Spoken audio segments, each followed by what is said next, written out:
não há possibilidade de não abordarmos o tema percepção de risco. Sem dúvida, o tema mais falado quando nós falamos hoje de segurança baseada em comportamento ou de segurança baseada em cultura. O que é a tal da percepção de risco?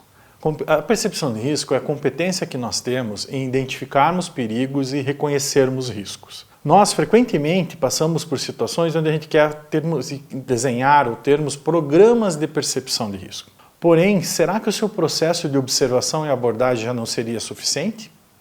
Hoje, o seu processo de observação e abordagem consegue mapear a calibração da tua percepção de risco? Se ela está alta, se ela está calibrada ou se ela está baixa? Com a tecnologia 4.0 você consegue, porque todo o processo é baseado no conceito de comportamento seguro. O conceito de comportamento seguro, a percepção de risco é preditora, ou seja, ela vem antes. Para que eu tenha um comportamento seguro, eu tenho que identificar os perigos, reconhecer os riscos e gerenciá-los. Quando você consegue ter um sistema que consegue mapear a percepção de risco, você consegue identificar ela sem ter a necessidade de identificar se o comportamento é seguro ou é de risco. Muitas vezes nós queremos trabalhar a percepção de risco, porém a gente não sabe o que é trabalhar a percepção de risco.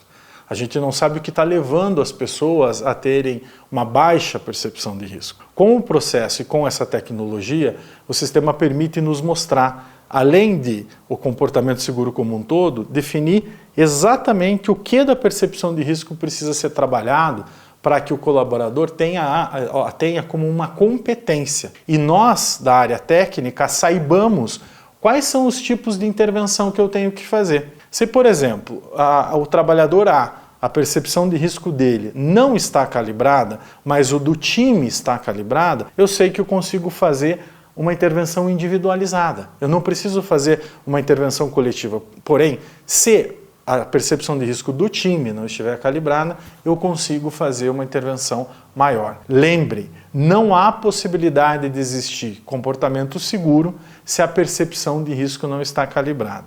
E nós, com mais de 25 anos de história, percebemos que os processos de observação e abordagem, eles simplesmente olham a parte observável do comportamento. E aqui, tecnicamente, é muito importante essa informação.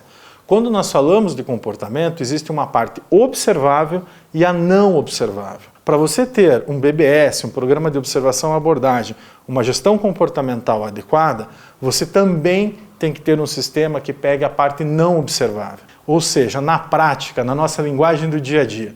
Não basta eu saber se o colaborador está ou não está utilizando o EPI, está ou não está seguindo determinada norma, pode bater contra ou não. Eu preciso identificar o que leva ele a tomar essa decisão. Então, com a tecnologia 4.0, você consegue identificar tanto a parte observável como a não observável. Agora fica aqui uma grande reflexão. O teu sistema olha a parte não observável ou simplesmente controla os atos que são observados no dia a dia? Vem conosco, no próximo episódio a gente vai falar exatamente sobre essa parte não observável, que aqui a gente chama de ativadores de comportamento de risco.